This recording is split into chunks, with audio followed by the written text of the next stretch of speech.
Liam Cosgrove was here, and former Congressman Matt Gaetz threw out an interesting idea suggesting that if you were to broker a deal where nuclear inspectors go into both Israel and Iran, that you could win a Nobel Peace Prize, and they might even rename it the Trump Peace Prize. Did you hear those? What do you think of that? Well, they should give me the Nobel Prize for Rwanda, and if you look, the Congo, or you could say Serbia, Kosovo, you could say a lot of them. You could say, the big one is India and Pakistan.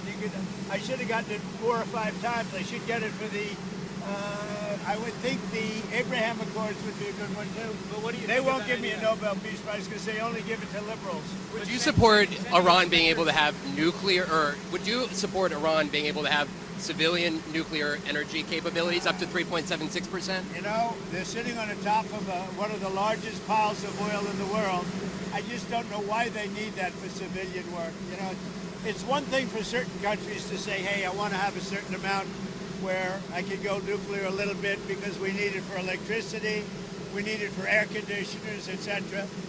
But when you're sitting on one of the largest oil piles anywhere in the world, it's a little bit hard to see why you need that. Yeah. Are you concerned that Iran or its proxies would wage terror attacks against American targets abroad if you order military action? We're always concerned about that, and we have to take them out and be very strong.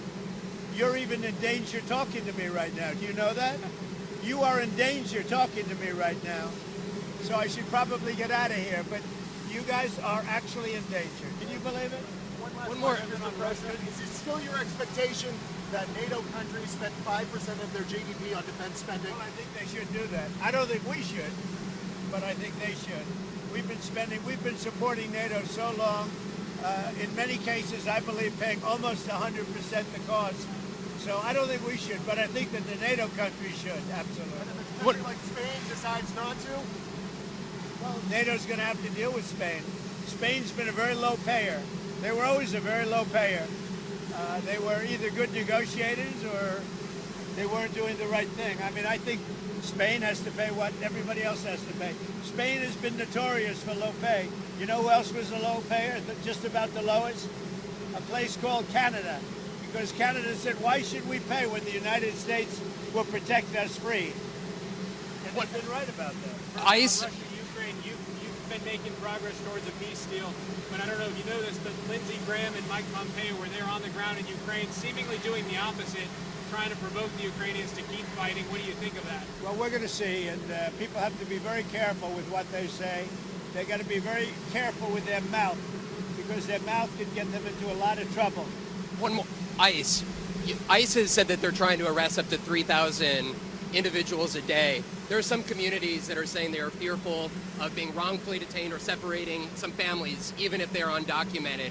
Is the fear in some of these communities worth the deportations of these undocumented individuals, a mass deportation program? It's a tough subject because, look, we have farmers. I love farmers. I won 80%, 85% of the farmers, and I love them, and I'm never going to do anything to hurt our farmers.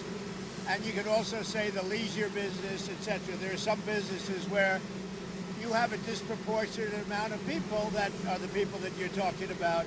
At the same time, we have to get the criminals out of our country. And we're looking at doing something where, in the case of good, reputable farmers, they can take responsibility for the people that they hire and let them have responsibility, because we can't put the farms out of business. And at the same time, we don't want to hurt people that aren't criminals. Most of the people that came in over the last 3 years under Biden, I would say probably 3.5 to 4 years, those people, you have a lot of criminals, you have a lot of, we're looking at that very closely. You've had people that have worked on farms for 20 years. It's very hard to go in there and say, you know, you're coming out. But we're going to let the farmers take responsibility. They're great people. They'll do it. They know the good and the bad. So the hard part about this is not like a normal war where people wear uniforms. They don't wear uniforms. But we have murderers that came out of the last 4 years. We have murderers. We have drug lords. We have people that we don't want to. We have prisoners. They emptied out Venezuela and many countries. They emptied out their prisons into the United States. We have to get those people out. But we have stone-cold murders, 11,888 murders. We've already gotten a lot of them out of here, but we don't want them, so we have to be careful. But I never want to hurt our farmers. Our farmers are great people. They keep us happy and healthy and fat.